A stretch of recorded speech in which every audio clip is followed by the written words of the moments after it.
qui est-il, cet homme qui a construit l'un des palais les plus excentriques d'Amérique? Et pourquoi son histoire est-elle presque oubliée? En 1891, Oliver Hazard Perry Belmont, 33 ans, héritier d'un empire bancaire, se lança dans une entreprise que la plupart jugeaient folle.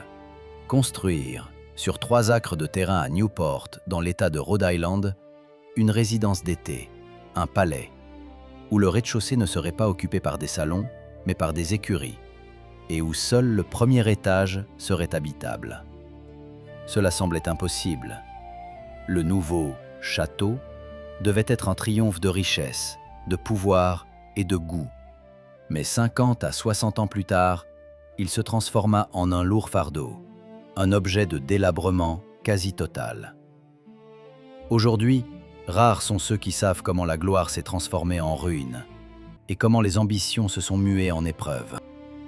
Belmont n'a pas commencé comme un noble aristocrate.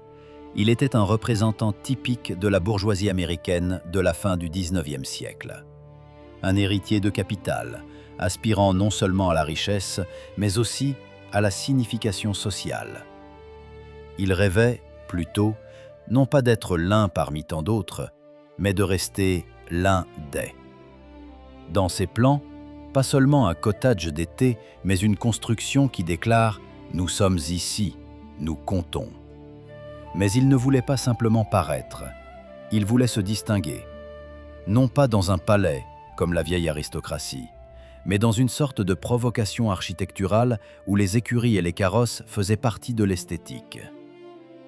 Personne ne savait alors que le personnage principal de son histoire créait non pas une simple maison, mais une image qui deviendrait plus tard le symbole de l'ironie du succès.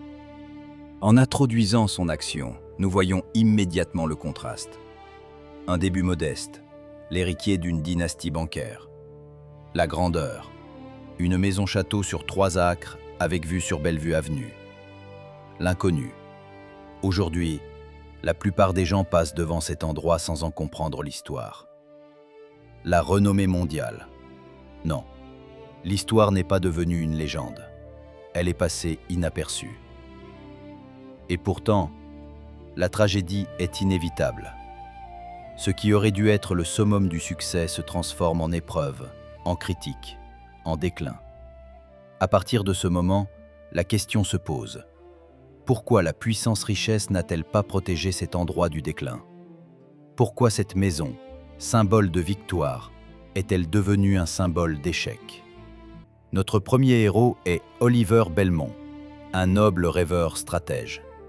Il voit ce que les autres ne veulent pas voir, mais agit par ses propres moyens. Et la maison qu'il crée n'est pas seulement résidentielle, mais un miroir de sa psychologie, une empreinte spéculaire de ses ambitions. En entrant dans cette histoire, nous comprenons déjà, ce n'est pas seulement une histoire de maison, c'est l'histoire de la façon dont le succès peut devenir un piège. Et c'est précisément pourquoi nous devons rester avec cette question. Comment est-il possible que tout cela se transforme en ruine? Pour comprendre pourquoi l'histoire de Bellecour, c'est ainsi que s'appelait le manoir d'Oliver Hazard Perry Belmont, est devenu un symbole de l'ironie du destin, il faut revenir à ses racines. Il est né à New York en 1859, dans la famille d'Auguste Belmont, un banquier germano-juif, l'un des créateurs de la puissance financière de la maison Rothschild aux États-Unis. Sa mère, Caroline Sloane Perry, était issue de l'ancienne lignée maritime des Perry, des parents du légendaire commodore Matthew Perry qui ouvrit le Japon à l'Occident. Ce fut une union entre l'argent nouveau et le vieux nom. Et c'est précisément dans cet alliage toute la philosophie du futur propriétaire de Bellecour. Dès sa jeunesse, Oliver a intégré l'idée que l'origine ne confère pas le droit à la reconnaissance. Son père était l'homme le plus riche de New York, mais la société des vieilles familles, résidant sur la 5e avenue, regardait le financier allemand avec un froid mépris. Ces gens ne le considéraient pas comme l'un des leurs. Oliver a compris tôt. Pour être accepté, il ne suffisait pas de posséder une fortune. Il fallait posséder un symbole qui exprime à la fois le pouvoir du goût, de l'intellect et de l'origine. C'est pourquoi il ne cherchait pas simplement à copier le luxe, mais voulait créer une déclaration esthétique, un nouveau style de grandeur américaine. Oliver a fait ses études à Harvard, mais son caractère était loin de la discipline académique. Il était impulsif, passionné, doté d'un goût raffiné, légèrement excentrique. Il a servi dans la cavalerie, a participé à la vie publique. Mais surtout, il possédait une rare capacité à allier en lui l'éducation culturelle européenne et la détermination commerciale américaine.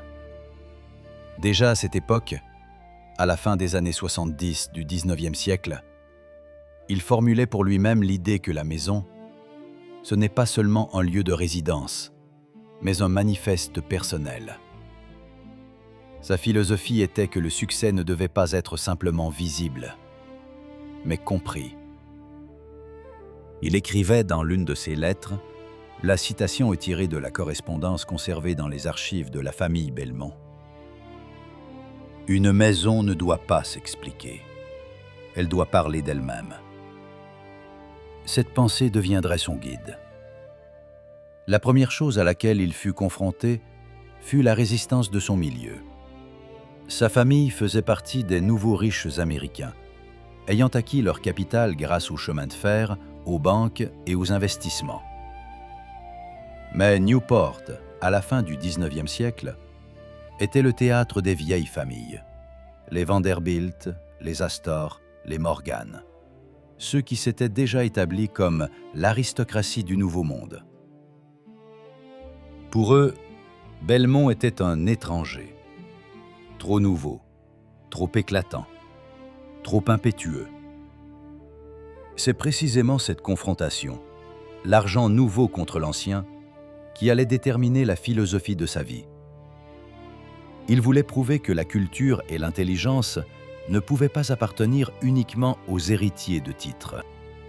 En 1891, il engage le jeune mais déjà célèbre architecte Richard Morris Hunt, l'homme qui avait construit pour les Vanderbilt leur grandiose domaine des Breakers, pour créer quelque chose de différent. Non pas une imitation, mais un défi. Hunt proposa un projet dans le style gothique français du XVe siècle, inspiré par un château de la Loire, Chambord. Mais surtout, l'idée d'un bouleversement fonctionnel. Faire du rez-de-chaussée la demeure des chevaux et de l'étage supérieur celle des hommes. Ce choix n'était pas une simple excentricité.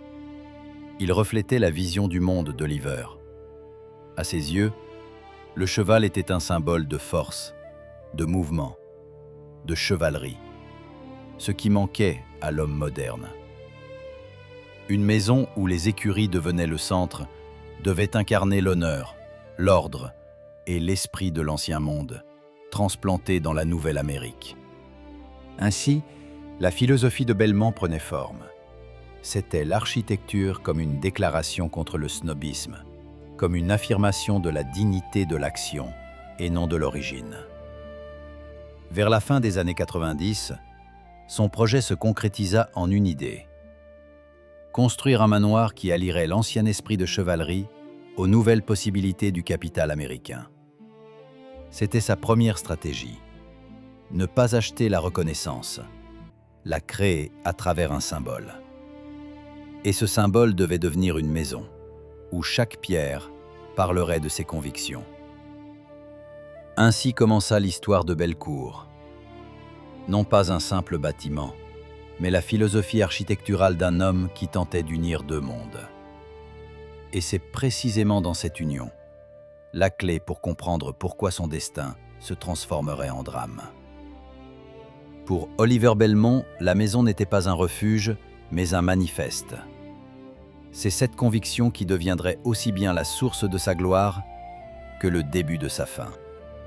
Le tournant du destin d'Oliver Belmont survint au moment où sa vie croisa celle d'une femme dont le nom à lui seul était devenu un symbole de l'époque américaine. En 1906, il épousa Alva Vanderbilt, la veuve de William Kissam Vanderbilt, héritier d'un empire ferroviaire et l'un des hommes les plus influents des États-Unis. Cette union ne fut pas un simple mariage. Ce fut la collision de deux mondes, celui des vieilles fortunes et celui des nouvelles ambitions. Alva avait 43 ans. Oliver en avait 47. Elle était une femme réputée pour être une hôtesse brillante, une mécène, et en même temps, l'une des figures les plus indépendantes de son époque.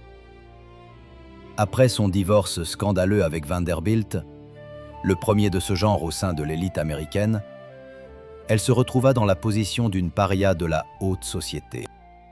Pour elle, le mariage avec Belmont était l'occasion de trouver non seulement un attachement personnel, mais aussi une nouvelle identité. Pour lui, une chance de faire partie du cercle qui, toute sa vie, ne l'avait pas reconnu. Leur union fut à la fois stratégie et amour. Belmont assuma le rôle de protecteur, et Alva apporta à sa vie ampleur et influence. Elle possédait une fortune, du goût, et surtout un sens de la mission. Son idée était que la richesse devait servir au progrès social, et non pas simplement être une vitrine du pouvoir. C'est sous son influence que Belmont commença à repenser sa création, Bellecour. Initialement, la maison était conçue comme une résidence privée pour les promenades à cheval et les réceptions mondaines. Mais elle devait désormais devenir un espace qui unissait l'esthétique, l'art et l'intellect. Elle y voyait non pas un simple symbole de chevalerie, mais un monument vivant à la transformation culturelle de l'Amérique. Des collections d'art médiéval, des vitraux, des meubles importés d'Europe commencèrent à apparaître à Bellecour. Les vitraux furent commandés à des maîtres de Chartres, les cheminées fabriquées en France, et le marbre des escaliers acheminé d'Italie. La maison devint un lieu où deux époques se rencontraient, le passé et l'avenir. C'est cette période qui fut le sommet de leur influence publique.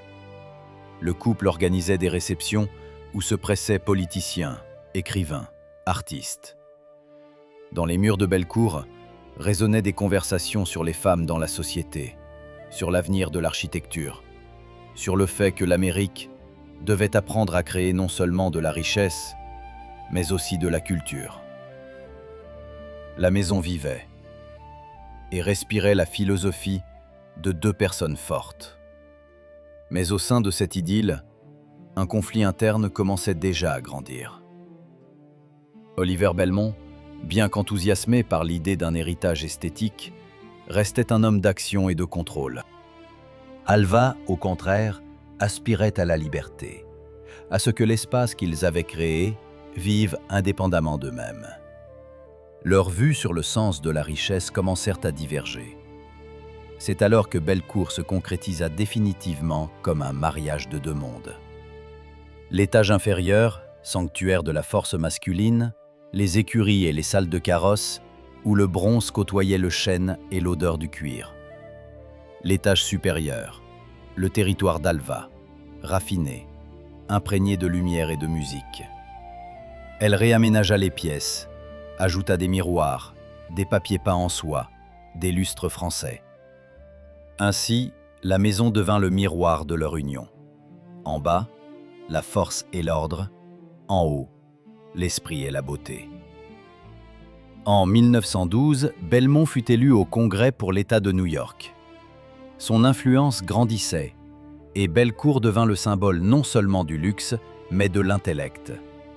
Il disait souvent aux journalistes que l'architecture est la biographie de la pierre. En cela résidait toute sa personne. Un romantique rationnel, un homme qui construisait non pour la gloire, mais pour une idée. Cependant, cette ascension fut la dernière. 3 ans plus tard, en 1915, il mourut d'une pneumonie, laissant Alva veuve pour la seconde fois. La maison, qui était le symbole de leur union, devint pour elle à la fois un temple du souvenir et une épreuve. Elle la conservera, mais avec le temps, elle commencera à y voir non seulement de la beauté, mais aussi un fardeau. Ainsi s'acheva l'étape de l'essor, lorsque deux mondes, en s'unissant, créèrent quelque chose de grandiose. Mais dans l'histoire de Bellecour, ce n'est que le milieu du chemin. Devant, l'apogée de la grandeur inévitablement suivie par la chute. Et la maison, construite comme un symbole de force, deviendra le miroir de la solitude. Quand on entre à Bellecour, même aujourd'hui, plus d'un siècle plus tard, on a l'impression de franchir la frontière entre deux civilisations. La maison se dresse sur Bellevue Avenue, une rue où chaque villa de la fin du XIXe siècle est une démonstration de richesse. Mais Bellecour était différent. Il ne criait pas au luxe, il déclarait l'ordre, le rituel et l'honneur. La première chose qui accueille le visiteur, d'immenses portes, copiées d'un château de la Loire en France, avec le blason de Belmont, où deux symboles s'entrecroisaient, un tasque de chevalier et un aigle américain. Derrière elle, une cour pavée de granit, où se tenaient autrefois 25 chevaux de race. Au rez-de-chaussée, les écuries, ornées de chênes sculptés et de bronze, avec des sols en granit poli et des panneaux décoratifs réalisés d'après les esquisses de l'architecte Richard Morris Hunt. Chaque stalle était ornée d'une plaque de cuivre portant le nom du cheval, et la ventilation était agencée de telle sorte que l'odeur du cuir et du foin était à peine perceptible. Ici, tout ressemblait à une cérémonie. Même l'espace destiné aux animaux était soumis à l'esthétique d'un ordre chevaleresque. Les chevaux faisaient partie de la maison, non pas inférieurs à ses habitants, mais plutôt une extension de la volonté du maître. Parmi les pièces du niveau inférieur se distinguait la salle des carrosses, une longue galerie où étaient entreposés les calèches et les harnais, incrustés d'argent. Le soir, Belmont lui-même descendait pour observer les domestiques préparer les chevaux pour la promenade nocturne. Des témoignages d'époque décrivent comment, à la lumière des lampes, le cuivre brillait et les reflets scintillaient sur les murs de marbre. On aurait dit un temple du mouvement, écrivait l'un des invités dans le magazine Harper's Weekly en 1895. En montant le large escalier jusqu'au premier étage, le visiteur entrait dans un monde entièrement différent. Si en bas régnait le bronze et la pierre, en haut, la soie, le brocart et la lumière.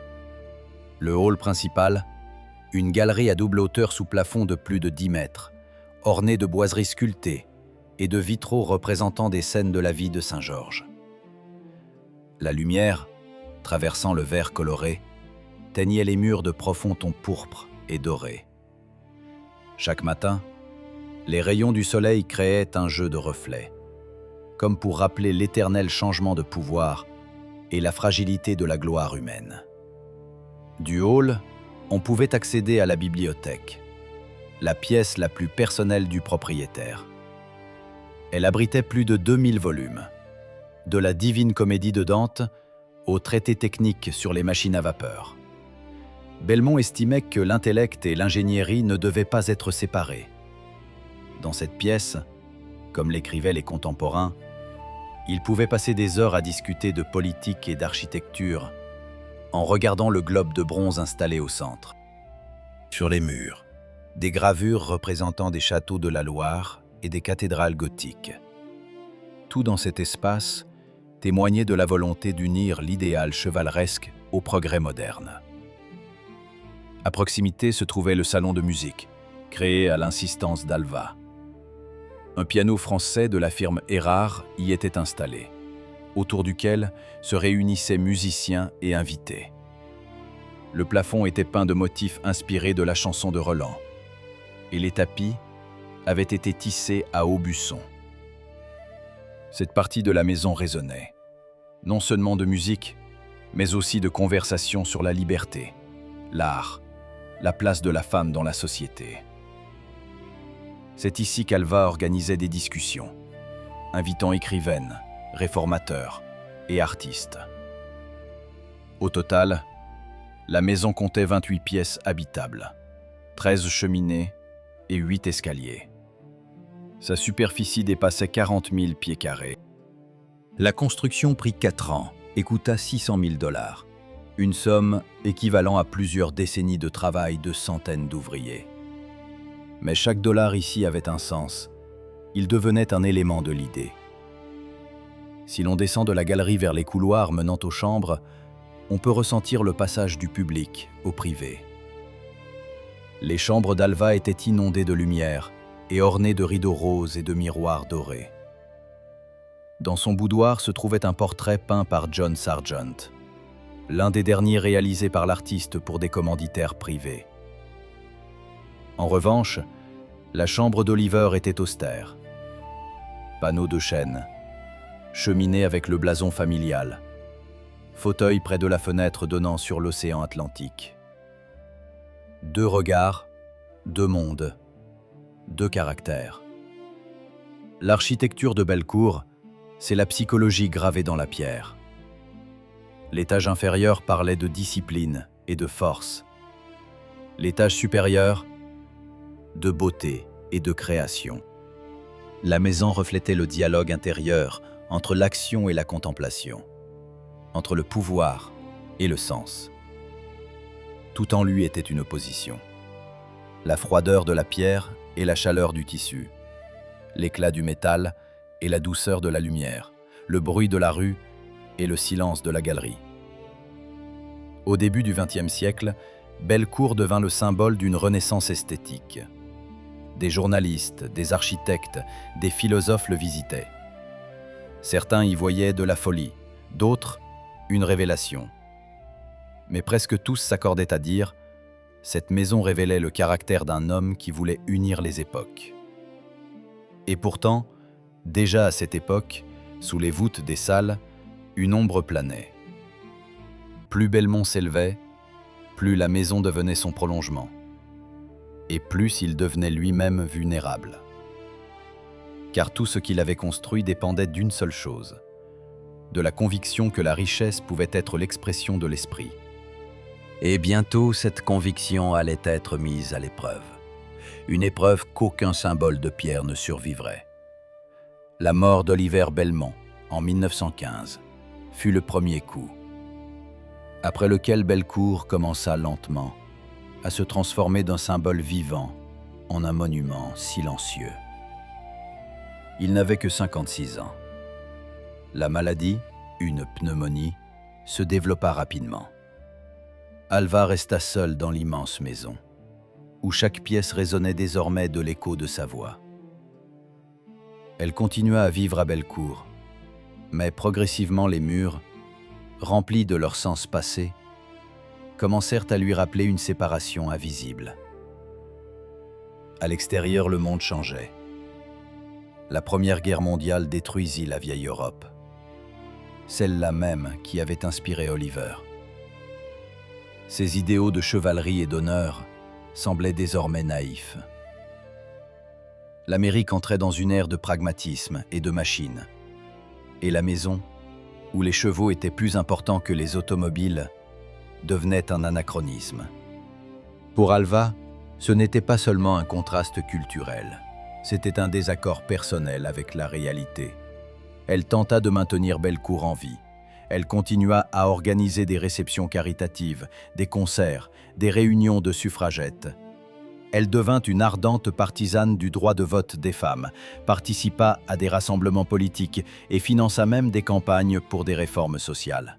Mais de plus en plus souvent, les lettres conservées dans les archives montrent sa lassitude. Dans l'une d'elles, écrite en 1920, elle avoue à une amie « La maison est immense, et parfois il semble qu'elle vive sa propre vie, et moi, je n'y suis qu'une invitée. » Cette période devint une tragédie intérieure. À l'extérieur, grandeur, marbre, miroir. À l'intérieur, solitude. Une lutte silencieuse avec l'ombre du passé. Tout ce qui avait été créé pour un symbole de force était maintenant devenu un symbole de perte. Elle commença à fermer des pièces, cessa d'organiser des réceptions, se limitant à l'étage supérieur. Dans les écuries, il n'y avait plus de chevaux. Seule l'odeur du bois et de la poussière rappelait les jours où la vie bouillonnait. Alva n'a jamais caché que ses relations avec son mari étaient complexes. Il était un homme contrôlant, elle, aspirant à la liberté. Après sa mort, elle sembla retrouver cette liberté, mais avec elle, aussi le vide. La maison, qui était leur dialogue, sans lui devint un monologue. Et plus elle essayait de la retenir, plus elle sentait qu'elle l'engloutissait. En 1928, Bellecour fut ouvert pour la première fois au public, partiellement, comme une galerie.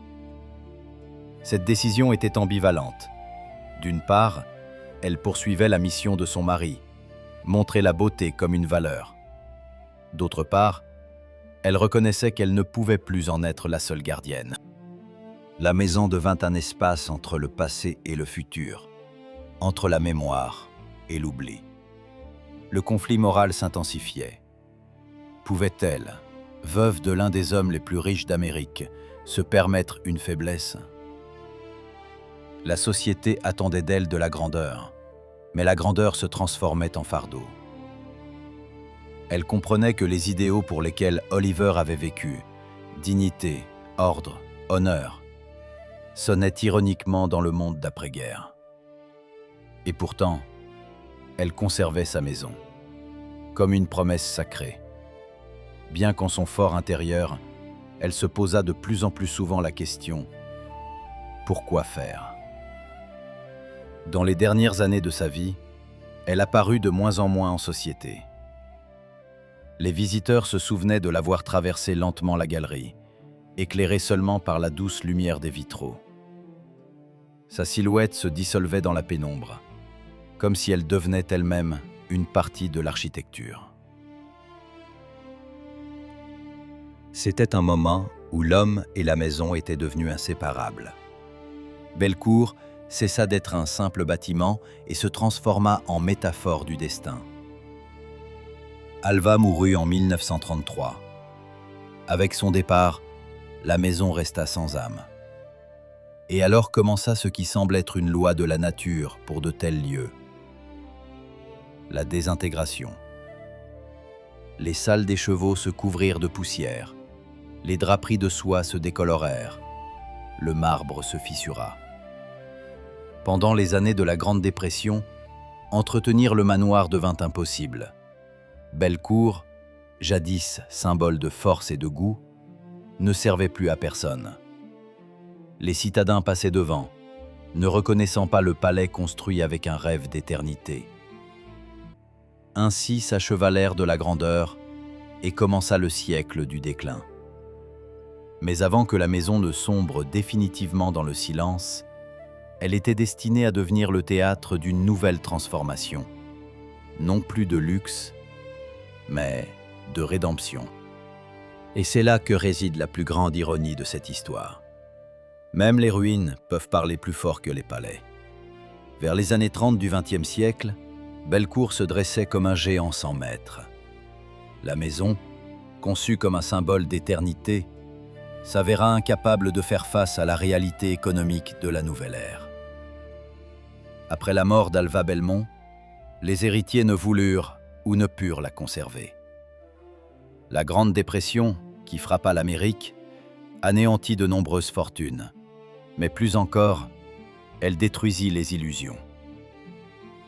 Le luxe n'était plus perçu comme une vertu. Et si auparavant Bellecour était un manifeste de la volonté, il devenait désormais un reproche. Un rappel d'un monde où tout se mesurait à la magnificence. Durant ces années, la maison changea plusieurs fois de main. Elle fut achetée pour être revendue, transformée en curiosité touristique, en club, voire en espace d'exposition pour des antiquités. Un jour, dans les années 50, quelqu'un proposa de la convertir en musée de l'automobile. Un contraste ironique avec le fait qu'elle avait autrefois abrité des chevaux.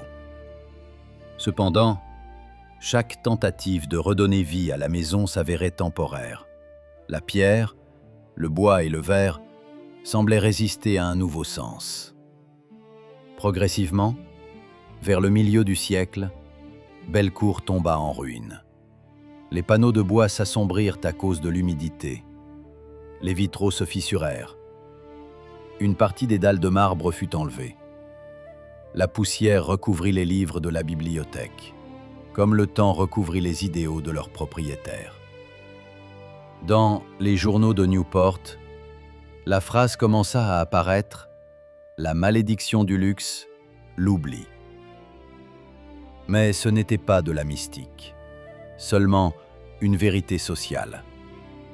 L'Amérique entrait dans un siècle de consommation, et aucune maison, aussi belle fût-elle, ne pouvait rester un temple de l'esprit dans un monde de pragmatisme.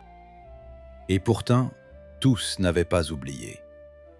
Dans les années 60, un groupe de restaurateurs s'intéressa à Bellecour, y voyant un exemple unique de style architectural transitoire, du gothique au moderne.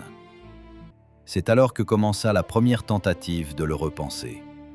L'un des historiens de l'architecture, Richard Geyer, écrivait: « Cette maison est un document d'une époque où la richesse tentait de parler le langage des idéaux. » Ces mots devinrent une sorte d'épitaphe pour Belmont, mais aussi un nouveau commencement.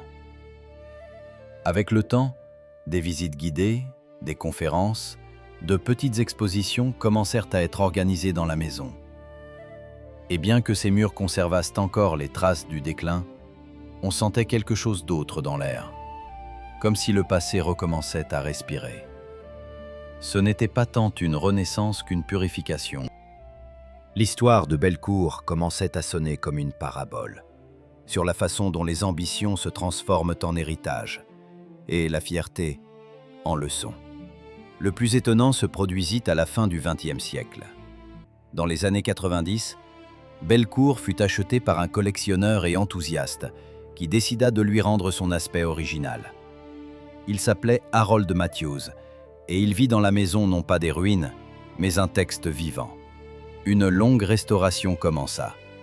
Les vieilles poutres furent renforcées, les vitraux restaurés d'après des photographies d'archives.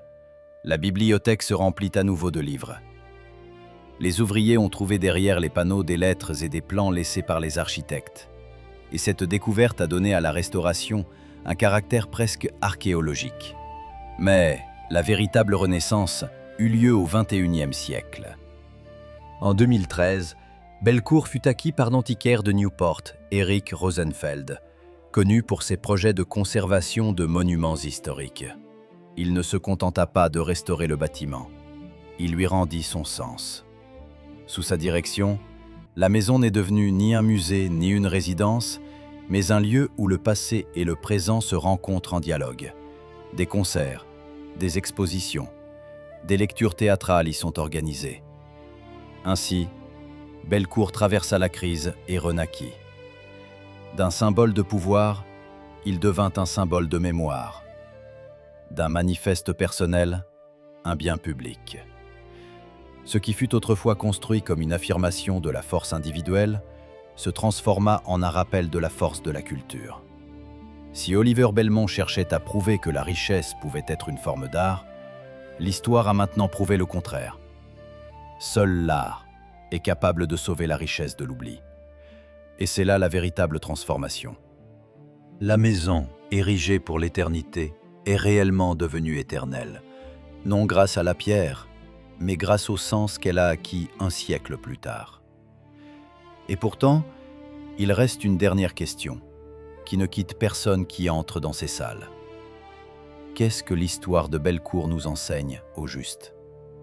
La réponse à cette question sera donnée dans le dernier chapitre, quand les ruines se transforment en leçons et que la maison devient le miroir du temps. Aujourd'hui, en se tenant dans la galerie centrale de Bellecour, où les vitraux brillent à nouveau du feu du soleil couchant, il est impossible de ne pas ressentir une étrange présence, comme si les murs se souvenaient du souffle de leur créateur. Chaque fissure, chaque égratignure sur la pierre, chaque demi-ton dans le vieux chêne parle du temps qui a traversé ce lieu. La maison, construite par vanité, a vécu une vie digne d'un être humain.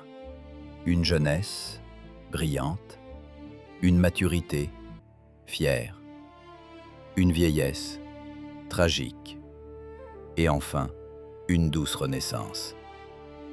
Ce qui semblait autrefois le caprice privé d'un riche est devenu le symbole d'un processus plus profond, celui de la recherche par l'Amérique de son identité à travers l'architecture.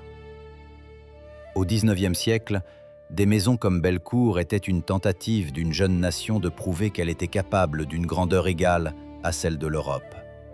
Mais avec le temps, ces manifestes de pierre ont perdu leur signification originelle et sont devenus des miroirs dans lesquels on pouvait voir non seulement la force, mais aussi la vulnérabilité d'une culture basée sur la richesse. La restauration de Bellecour au XXIe siècle n'a pas été une simple tâche technique, mais un acte de rédemption morale. Au sein de ce processus, il y avait quelque chose de presque religieux. Rendre son sens, c'est rendre son âme. Les nouveaux propriétaires, historiens, artistes et artisans ne voyaient pas dans cette maison un monument au luxe, mais un témoignage de l'aspiration humaine à l'harmonie.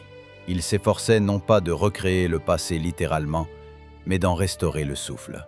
Aujourd'hui, ces salles accueillent des concerts de chambre, des conférences sur l'art, des projections de films documentaires. Dans les écuries, où se tenaient autrefois les chevaux d'Oliver Belmont, sont désormais aménagées des expositions sur l'artisanat et l'architecture. Au premier étage, une exposition consacrée à Alva Belmont elle-même, à sa lutte pour les droits des femmes. Le silence de la maison s'est empli de nouvelles voix, les voix de l'art, de la science, de la conscience publique. Chaque visiteur, en foulant le sol de marbre du hall principal, subit la même transformation intérieure que celle vécue autrefois par ses propriétaires. On voit comment la beauté devient une épreuve, comment le pouvoir se dissout dans le silence, comment le temps transforme le privé en public. Et à ce moment-là, on commence à comprendre que Bellecour, ce n'est pas seulement un monument historique. C'est une allégorie vivante du chemin humain, du désir de posséder, à la capacité de comprendre. Si l'on ferme les yeux, on peut imaginer comment la silhouette du jeune Oliver se reflète dans l'une des fenêtres. Il se tient au parapet, regarde au loin, là où l'océan se fond dans le ciel. Derrière lui, on entend le pas doux d'Alva. Ils sont tous deux, comme des personnages de légende, figés dans un instant entre gloire et silence. Leur maison a survécu parce qu'elle contenait non seulement la richesse, mais aussi un rêve, imparfait, mais authentique. Et peut-être, c'est précisément pourquoi Bellecour est encore perçu aujourd'hui, non pas comme un vestige d'une époque, mais comme son rappel. Il enseigne non pas à juger le passé, mais à le comprendre. Il rappelle que le luxe sans idée est mort, et qu'une idée sans forme est stérile, et que la véritable valeur de toute création est dans sa capacité à survivre à son créateur. Maintenant, quand la lumière du soir s'éteint dans les vitraux, et que de longues ombres glissent sur le sol de marbre, la maison se fige à nouveau dans le calme. En lui vit encore le souffle du passé. Mais il ne pèse pas. Il inspire. Bellecour a traversé le temps, a survécu à ses propriétaires, a enduré l'oubli. Et maintenant, il a enfin trouvé ce que son créateur cherchait si désespérément. L'immortalité. Non pas dans la pierre, mais dans la mémoire.